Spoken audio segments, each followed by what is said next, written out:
इस वीडियो में हम प्रतियोगिता दर्पण मैगजीन का दिसंबर 2020 के स्टैटिक्स सार संग्रह जो होता है उसके सभी प्रश्नों को देखेंगे, जो कि आपके आने वाले एग्जाम्स के लिए बहुत ही हेल्पफुल होगा। तो सबसे पहले हम देखेंगे भारतीय इतिहास और संस्कृति से जुड़े हुए प्रश्न।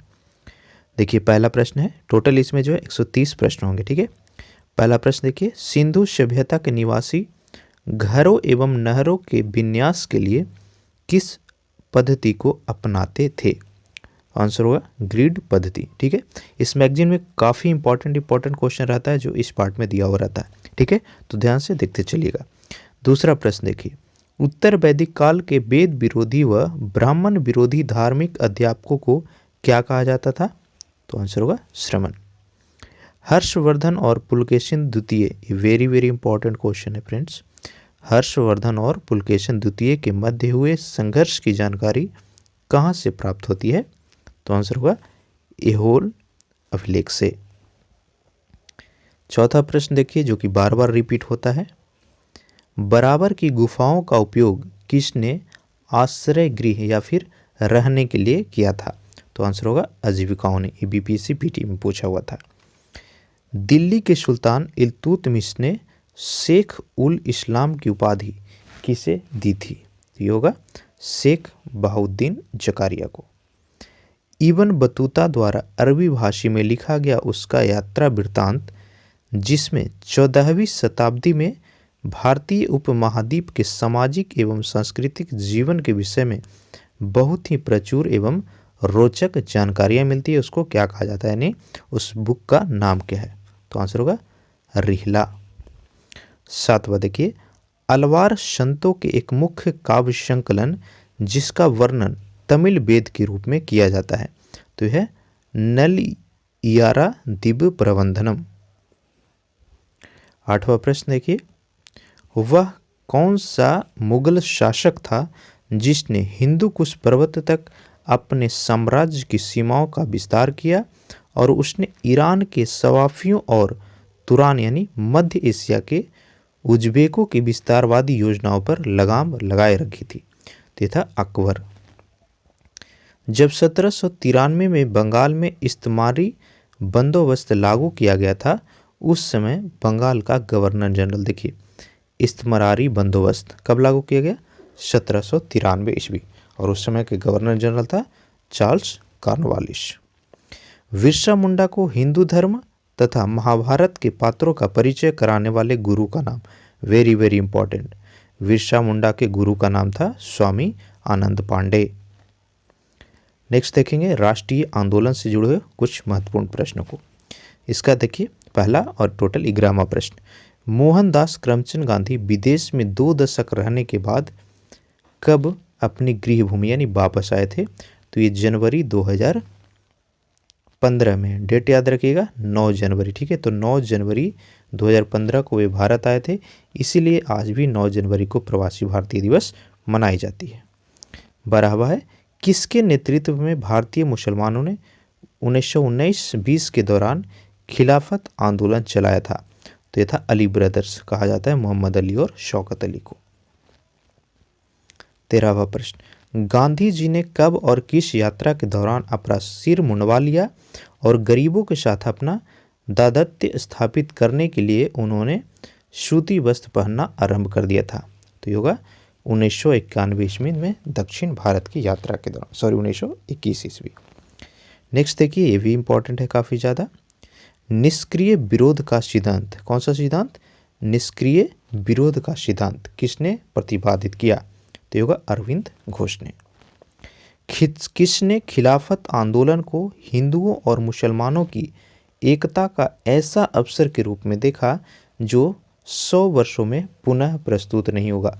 ये भी फ्रेंड्स बार बार रिपीट होता है हिस्ट्री के राष्ट्रीय आंदोलन से, एक ऐसा प्रश्न जो कि हर एक एग्जाम में पूछा गया है और रिपीट होता है। तो ये कथन था महात्मा गांधी का। 16वां देखिए, 1929 में दिसंबर के अंत में कांग्रेस ने अपना वार्षिक अधिवेशन लाहौर शहर में किया। यह अधिवेशन 2 दृष्टियों से महत्वपूर्ण था। पहला क्या था कि जवाहरलाल नेहरू का अध्यक्ष के रूप में चुनाव और पूर्ण स्वराज की घोषणा। तो ये भी कई बार पूछा गया कि पूर्ण स्वराज की घोषणा कांग्रेस का कौन सा अधिवेशन में हुआ था, तो आंसर होगा लाहौर अधिवेशन 1929 ईस्वी में। इसी को अलग अलग ढंग से पूछेगा। या फिर लाहौर अधिवेशन की अध्यक्षता किसने की, तो ये हो जाएगा जवाहरलाल नेहरू। 17वां देखिए, जनवरी 1931 में जेल से महात्मा गांधी की रिहाई के बाद आंदोलन की भावी योजना के बारे में चर्चा करने के लिए कांग्रेस के नेताओं ने बैठक किस स्थान पर की थी, तो होगा इलाहाबाद। 18वां देखिए, नमक यात्रा पहली राष्ट्रवादी गतिविधि थी जिसमें औरतों ने भी बढ़ चढ़कर हिस्सा लिया। किसने गांधी जी को समझाया कि वे अपने आंदोलनों को पुरुषों तक सीमित न रखें। ठीक है, अपने आंदोलन को पुरुषों तक सीमित न रखें। तो ये समझाया गया था कमला देवी चट्टोपाध्याय के द्वारा। अगला देखिए, मुस्लिम लीग ने कब पाकिस्तान के नाम से एक पृथक राष्ट्र की स्थापना का प्रस्ताव पारित कर दिया था। Important question. तो ये मार्च 1940 ईस्वी में पहली बार पाकिस्तान की मांग की गई थी।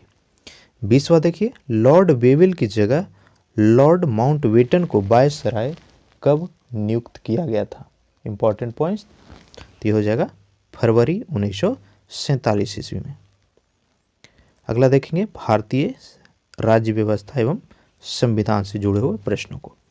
उच्चतम न्यायालय में न्यायाधीशों की संख्या में वृद्धि करने का संसद या फिर कम करने का जो अधिकार है, मान लीजिए 20 है न्यायाधीश तो उसको 40 करने का अधिकार, या 40 है तो उसको 20 करने का अधिकार, ये किसको प्राप्त है, तो भारत की संसद को प्राप्त है।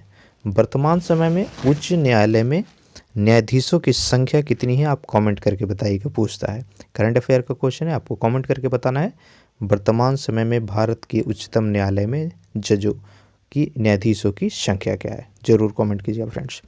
22वां देखिए, भारत की निर्वाचन पद्धति किस देश से ली गई है, तो आंसर होगा ब्रिटेन से। भारतीय संविधान के किस अनुच्छेद में साफ साफ कहता है कि आरक्षण जैसी नीति को समानता के अधिकार के उल्लंघन के रूप में नहीं देखा जा सकता है, तो हुआ अनुच्छेद 16(4). 24वां देखिए, लोकसभा का अस्थायी अध्यक्ष कौन नियुक्त करता है, यानी जिसको प्रोटम स्पीकर कहते हैं, तो ये होगा राष्ट्रपति के द्वारा। 25वां देखिए, जवाहरलाल नेहरू के बाद भारत के प्रधानमंत्री कौन बने थे, तो होगा गुलजारीलाल नंदा। यदि सरकार को लगे कि कोई व्यक्ति देश की कानून व्यवस्था या शांति और सुरक्षा के लिए खतरा बन सकता है तो वह उसे बंदी बना सकती है। इसको क्या कहा जाता है, निवारक नज़रबंदी। हाल ही में जब जम्मू कश्मीर से 370 धारा को हटाया गया तो काफ़ी सारे लोगों को इसी के तहत नज़रबंद किया गया था। 27वां देखिए, very very important question. Doctor Ambedkar ने किस अधिकार को संविधान का हृदय और आत्मा की संज्ञा दी, तो होगा संवैधानिक उपचारों का अधिकार। इसी को आर्टिकल 32, ठीक है, अनुच्छेद 32 को ही कहा गया है ये संवैधानिक उपचारों का अधिकार। तो दो तरह के प्रश्न पूछे जाएंगे, किस अनुच्छेद को अंबेडकर ने संविधान की आत्मा कहा, तो हो जाएगा 32, या फिर किसको आत्मा कहा, तो हो जाएगा संवैधानिक उपचारों का अधिकार। तो ऑप्शन के हिसाब से इसका आंसर आप कीजिएगा। 28वां देखिए, जब न्यायालय को लगता है कि कोई व्यक्ति ऐसे पद पर नियुक्त हो गया है जिस पर उसका कोई कानूनी हक नहीं है, तब न्यायालय कौन से आदेश के द्वारा उसे उस पद पर कार्य करने से रोक देता है, तो आंसर होगा अधिकार परीक्षा आदेश। भारत सरकार ने राष्ट्रीय मानवाधिकार आयोग का गठन कब किया, ये होगा 2000 में। 1989 तक 21 वर्ष से ऊपर के भारतीय नागरिकों को मत देने का अधिकार था। 1989 में संविधान के किस संशोधन के द्वारा इसे घटा करके 18 वर्ष, यानी वर्तमान समय में जो वोट देने का उम्र है वह 18 वर्ष है, तो यह किस संविधान संशोधन के तहत किया गया, ये भी इम्पोर्टेंट है। तो हो जाएगा संविधान का 61वां संशोधन। नेक्स्ट देखिए, पर्यावरण एवं जैव विविधता के प्रश्न। अंतर्राष्ट्रीय प्रकृति संरक्षण संघ यानी IUCN का मुख्यालय कहाँ पर स्थित है, ये होगा ग्लांड, स्विट्जरलैंड में। पर्यावरण और वन मंत्रालय ने राष्ट्रीय जलवायु राष्ट्रीय जलीय जीव पशु के रूप में मीठे पानी की डॉल्फिन या फिर गंगा डॉल्फिन को कब अधिसूचित किया? तो आंसर होगा 18 मई 2010। व्यापक जैव विविधता के कारण किसे समुद्री वर्षावन कहा जाता है? तो ये होगा प्रवाल भित्तियों को। नेक्स्ट क्वेश्चन, पर्यावरण संरक्षण अधिनियम 1986 के तहत सर्वप्रथम किस वर्ष पहले पर्यावरण प्रभाव आकलन मानदंडों को अधिसूचित किया गया था? तो होगा 1994 ईस्वी में। दक्षिण भारत में किस स्थान पर तितलियों का वार्षिक प्रवास देखने को मिलता है? तो यह पूर्वी घाट की पहाड़ियां और पश्चिम घाट की ओर। अपशिष्ट प्रबंधन की किस विधि के अंतर्गत ठोस अपशिष्ट को ऑक्सीजन की उपस्थिति के बिना रासायनिक रूप से विघटित किया जा सकता है? तो होगा यूरोलिसिस। अगला देखिए 37वां प्रश्न, अटलांटिक महासागर में 200 मीटर की गहराई तक किए गए मापन में कितनी मात्रा में माइक्रो प्लास्टिक के कण पाए गए हैं? तो इसका सही आंसर होगा कौन सा? 11.6 से 21.1 मिलियन टन। 38वां देखिए, एक प्रकार के माइक्रो प्लास्टिक्स जिनका आकार 1 मिलीमीटर से कम होता है, जो सौंदर्य प्रसाधन, व्यक्तिगत देखभाल उत्पादों, औद्योगिक प्रक्रिया से उत्पन्न हो सकते हैं। तो जगह माइक्रोब्रिड्स। क्षोभ मंडल में मिलने वाली ग्राउंड लेवल ऑफ ओजोन क्या कहलाती है? इंपॉर्टेंट है। तो ग्राउंड लेवल ओजोन को बैंड ओजोन के नाम से जाना जाता है। अगला देखिए, गुलाबी कबूतर, कबूतर की एक स्थानिक प्रजाति कहाँ पर पाई जाती है? तो होगा मॉरिशस के मैक्सिन पे। कबूतर कैसा होता है? गुलाबी होता है। ठीक है, चलिए आगे हम देखेंगे भारत एवं विश्व से भूगोल से जुड़े हुए प्रश्नों को। तो देश में एक वर्ष में बरसात से प्राप्त कुल जल की मात्रा कितनी है? तो यह जगह लगभग 4000 घन किलोमीटर। मुख्य रूप से जल संभर प्रबंधन से क्या तात्पर्य है? तो जल संभर कहलाता है धरातलीय भौम जल संसाधनों के दक्ष प्रबंधन को। देश के किस नदी में सबसे ज़्यादा पुनः पूर्ति योग्य भौम जल संसाधन है? तो ये गंगा नदी होगा। वायुमंडल का कौन सा भाग रसायन मंडल का एक भाग है? तो ये ओजोन मंडल होगा। अगला देखिए, भारी मात्रा में बहुमूल्य खनिज किस काल से उद्भित हैं? तो होगा पूर्व पुराजीवी काल या फिर प्री पैलाजोइक एज। किस मेघ का शीर्ष गोभी के फूल की तरह दिखाई देता है? तो होगा कपासी मेघ। भारत में कोयले का लगभग कितना प्रतिशत भाग दामोदर, सोन, महानदी और गोदावरी नदी घाटियों में पाई जाती है? तो ये लगभग 97% कोयला है जो इन्हीं 4 नदी घाटी में मिलती है। दामोदर नदी को बंगाल का शोक के नाम से भी जाना जाता है। बिहार का शोक किसको कहा जाता है? कोसी नदी को कहा जाता है। 48वां देखिए, डोलेमाइट तथा चूना पत्थर किस उद्योग के लिए कच्चा माल उपलब्ध कराते हैं? तो आंसर होगा सीमेंट उद्योग। अपरकृष्ट पेट्रोलियम किस युग की अपसादी शैलों में पाया जाता है? तो होगा टर्शियरी युग। बोकारो इस्पात संयंत्र रूस के सहयोग से 1994 में बोकारो में स्थापित किया गया। इस संयंत्र की स्थापना किस आधार पर की गई है? तो आंसर होगा परिवहन लागत न्यूनीकरण सिद्धांत, क्योंकि बोकारो में जो कोयले की मात्रा है काफ़ी अधिक है, तो कोयला पास में ही मिलेगा, तो पर्यावरण यानी एक जगह से दूसरे जगह कच्चे माल ढुलाई का खर्च जो होगा 0 हो जाएगा। अगला देखेंगे भारतीय अर्थव्यवस्था से जुड़े हुए प्रश्न। तो अभी हाल ही में नीति आयोग ने किस संस्थान की साझेदारी में निर्यात तैयारी सूचकांक 2020 रिपोर्ट जारी की? Very very important. तो यह किया गया प्रतिस्पर्धात्मक संस्थान की साझेदारी में। भारतीय रिजर्व बैंक की वार्षिक रिपोर्ट 2019-20 के आधार पर के दौरान क्रेडिट कार्ड और डेबिट कार्डों के जरिए कार्ड भुगतान लेन देन में कितने प्रतिशत की वृद्धि हुई? तो अब देखिए, क्रेडिट कार्ड में 23% की और डेबिट कार्ड में 16.1% की वृद्धि हुई। 53वां देखिए, केंद्र व राज्य वित्तीय विवादों का निपटारा कौन करता है? तो आंसर होगा वित्त आयोग। एक वेब आधारित अथवा API आधारित प्रणाली जो विभिन्न प्रकार के अकाउंट जैसे bank account, investment account, credit card account आदि की सूचनाओं को संग्रहित करती है, उसको क्या कहते हैं? तो आंसर हो जाएगा अकाउंट एग्रीगेटर। भारतीय रिजर्व बैंक ने छोटे किसान के रूप में परिभाषित किया है, तो 1 हेक्टेयर से अधिक और 2 हेक्टेयर से कम भूमि वाले किसान को छोटे किसान कहा गया है। 56वां देखिए, भारतीय संविधान ने सरकार की विकास रणनीतियों का प्राथमिक उद्देश्य, तो यह सामाजिक न्याय को माना गया है। भारत का सबसे पुराना स्टॉक एक्सचेंज कौन सा है जिसकी स्थापना 1875 ईस्वी में हुई? तो आंसर हो जाएगा बॉम्बे स्टॉक एक्सचेंज। ठीक है, कौन सा स्टॉक एक्सचेंज?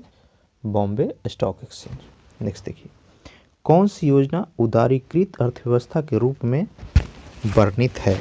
तो हो जाएगा जॉन डब्ल्यू मुलर मॉडल पर आधारित, तो ये 8वीं अर्थव्यवस्था थी। भारत सरकार ने विदेशी योगदान की स्वीकृति और विनियमन के उद्देश्य से विदेशी अंशदान अधिनियम यानी FCRA कब लागू किया था? तो ये होगा 1976 ईस्वी। नेक्स्ट देखिए, भारत में नोट जारी करने के लिए कौन सी प्रणाली अपनाई जाती है? आंसर होगा न्यूनतम आरक्षित प्रणाली।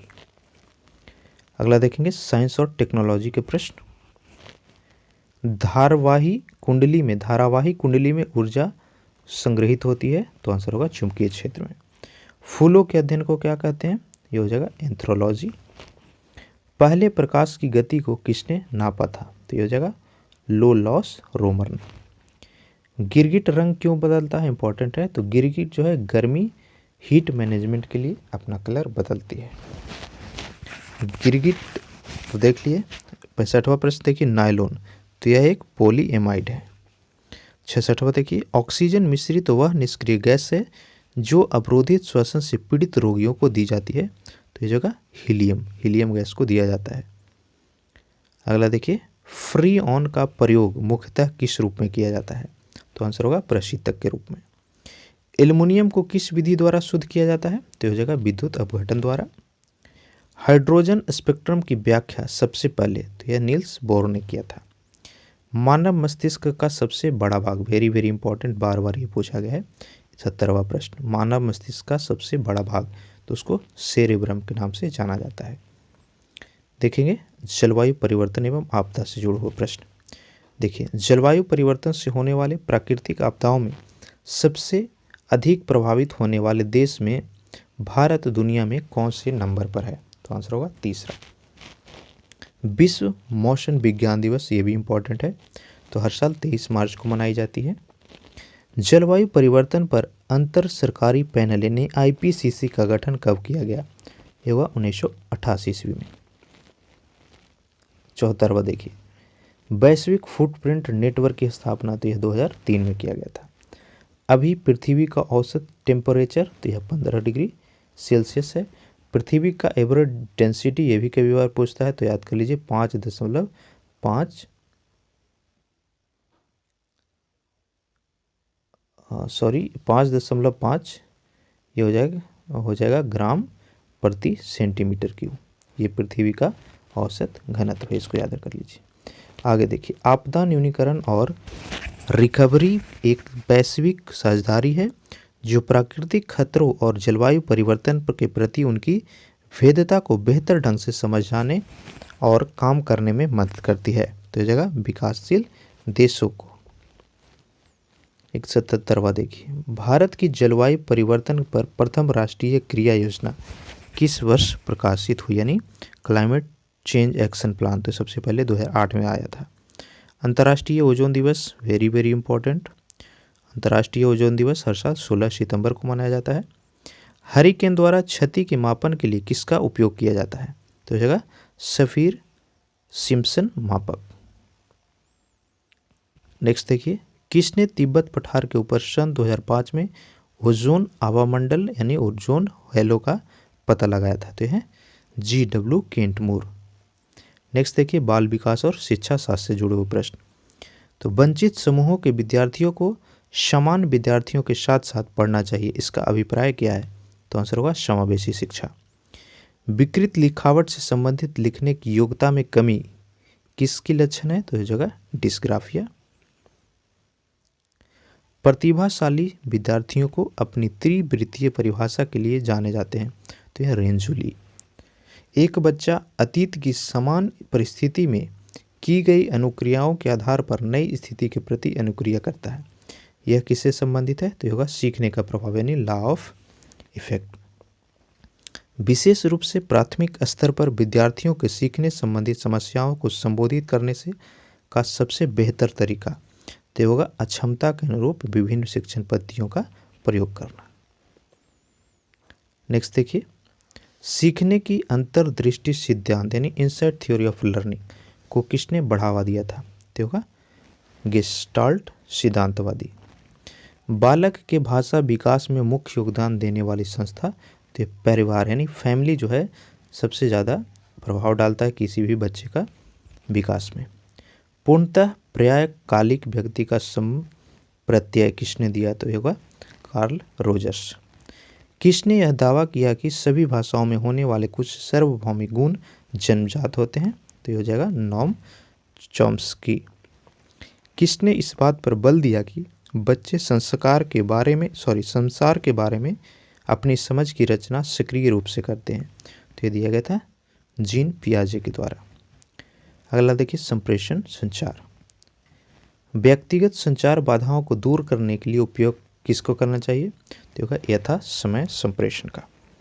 भारत में काला रंग मृत्यु का प्रतीक है, काला रंग जो है मृत्यु का प्रतीक है, जबकि सुदूर पूर्व में श्वेत रंग मृत्यु का प्रतीक है। संचार की इस बाधा को प्रदर्शित करता है। तो जगह सांस्कृतिक भाषाएं बाधाएं जो अलग अलग संस्कृतियां हैं उस पर निर्भर करता है अलग अलग चीज़ें। अंतर व्यक्तिगत संचार की सफलता किस पर निर्भर करती है? तो होगा आपसी विश्वास और समझ पर। नेक्स्ट देखिए, अंतर व्यक्तिगत संचार में पक्षकार तो ये सूचनाओं के भावार्थ को महत्व देते हैं।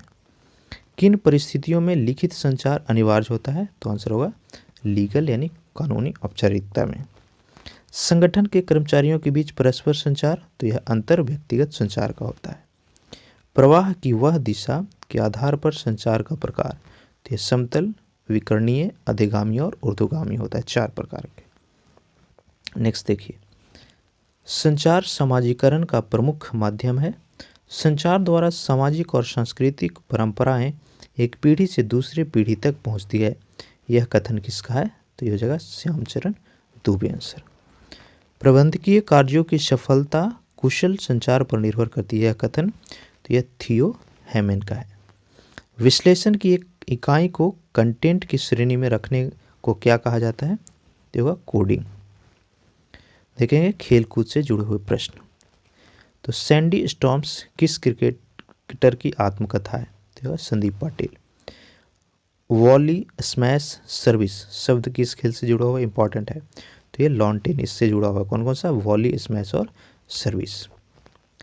नेक्स्ट देखिए, स्वतंत्र भारत के लिए व्यक्तिगत रूप से पहला ओलंपिक पदक किसने जीता था? तो ये के.डी. जाधव ने जीता था 1952 में। एग्रीकल्चर शॉट किस खेल से संबंधित है? आंसर होगा क्रिकेट से। पहली बार राष्ट्रमंडल खेलों का आयोजन तो यह 1930 में किया गया था। फीफा अध्यक्ष गियानी इन्फेंटिनो किस देश से संबंधित है? तो आंसर होगा स्विट्जरलैंड। नेक्स्ट देखिए, कनाडा का राष्ट्रीय खेल तो यह आइस हॉकी से। एशियाई खेलों का सर्वप्रथम आयोजन तो यह 4 मार्च से 11 मार्च 1951 के बीच दिल्ली में किया गया था। 30 अगस्त 2020 को संपन्न फीफे ऑनलाइन चेस ओलंपियाड में किन 2 देशों को संयुक्त रूप से विजेता घोषित किया गया? इंपॉर्टेंट पॉइंट करंट अफेयर का है काफ़ी ज़्यादा। तो ये भारत और रूस को किया गया। नेक्स्ट देखिए, 29 अगस्त 2020 को बीसीसीआई ने किसे 3 सीजन यानी वर्ष 2020 से 22 तक के लिए इंडियन प्रीमियर लीग आईपीएल का आधिकारिक साझेदार बनाने की घोषणा की है? तो यह है बेंगलोर की शैक्षणिक technology form and Unacademy को। नेक्स्ट देखिए, कंप्यूटर से जुड़े हुए प्रश्न। भारत में सर्वप्रथम दिखाई देने वाला कंप्यूटर तो यह सी ब्रेन था। कौन सा? सी ब्रेन। सॉफ्टवेयर कोड में त्रुटियां ढूंढने की प्रक्रिया क्या कहलाती है? यानी डिफेक्ट निकालने की प्रक्रिया तो है डिबगिंग कहलाता है। कंप्यूटर के सभी भागों में बीच स्पंजन स्थापित तो यह कंट्रोल यूनिट करता है। सेकेंडरी स्टोरेज मीडिया से हार्ड डिस्क में सॉफ्टवेयर प्रोग्रामों को कॉपी करने की प्रक्रिया तो इंस्टॉलेशन कहलाती है। भारत में सर्वप्रथम किस राज्य में इंटरनेट पर टेलीफोन डायरेक्टरी उपलब्ध करवाई गई थी? तो होगा सिक्किम। वह कौन सा डिवाइस है जो 2 या अधिक नेटवर्कों को जोड़ता है? तो आंसर हो जाएगा गेटवे। नेक्स्ट देखिए, जब कंप्यूटर दिए गए अनुदेशों पर कार्य करता है तो उसको क्या कहा जाता है? आंसर होगा प्रोसेसिंग। वे ग्राफिकल तस्वीरें जो फाइल, फोल्डर इत्यादि जैसे ऑब्जेक्ट को रिप्रेजेंट करती हैं तो यह आइकॉन्स कहलाता है। ऐसी इंटरनेट सेवा जो उपलब्ध संस्थानों को मल्टीमीडिया इंटरफेस प्रदान करवाती है उसे क्या कहते हैं? तो आंसर होगा वर्ल्ड वाइड वेब यानी WWW। स्टोरेज डिवाइस पर जो मुख्य फोल्डर होता है तो उसको रूट डायरेक्टरी के नाम से जाना जाता है। अब हम देखेंगे कुछ मिक्स प्रश्न। ठीक है, तो किस राजवंश का काल कन्नड़ साहित्य की उत्पत्ति का काल माना जाता है? तो आंसर हो जाएगा राष्ट्रकूट। ठीक है, नेक्स्ट देखिए, 4 अप्रैल 1919 ईस्वी को दिल्ली की जामा मस्जिद के प्रवचन में हिंदू मुस्लिम एकता के भाषण किसने दी थी? आंसर होगा स्वामी शरणानंद। ये भी इम्पॉर्टेंट है। कंचनजंगा पर्वत शिखर तो यह सिक्किम में स्थित है। लियोन मेसी किस देश के फुटबॉल खिलाड़ी हैं? आंसर होगा अर्जेंटीना के। नेक्स्ट देखिए, नील नदी के किनारे कौन सी सभ्यता का विकास हुआ? ये भी काफ़ी इंपॉर्टेंट, तो ये हो जाएगा मिस्र सभ्यता। पुनर्जागरण की सबसे प्रमुख विशेषता है? आंसर होगा मानववाद। आधुनिक फ्रांस के निर्माता कौन माने जाते हैं? तो ये होगा नेपोलियन बोनापार्ट। कौन सी रेखा विषुवत रेखा के समानांतर है? तो ये हो जाएगा अक्षांश रेखा। नेक्स्ट देखिए, रोलिंग प्लान को भारत में लागू करवाने का श्रेय तो यह DT लकड़वाला को जाता है। पंचायती राज वेरी वेरी इंपॉर्टेंट। पंचायती राज संस्थाओं के संगठन के 2 स्तर होने का सुझाव तो ये अशोक मेहता समिति ने दिया था। ठीक है, तो उम्मीद करेंगे ये वीडियो सीरीज इंपॉर्टेंट होगा आपके लिए। अगर आप चैनल पर नए हैं तो नीचे जो लाल बटन है यहाँ पे उसको जाकर के सब्सक्राइब कर लीजिए। PDF चाहिए तो हमारा टेलीग्राम चैनल है शिक्षा सेंटर के नाम से, उसको ज्वाइन कीजिए या फिर हमें कमेंट में बताइए, मैं लिंक प्रोवाइड करूँगा डाउनलोड करने के लिए। वीडियो को ज़्यादा से ज़्यादा शेयर कीजिएगा। Thank you.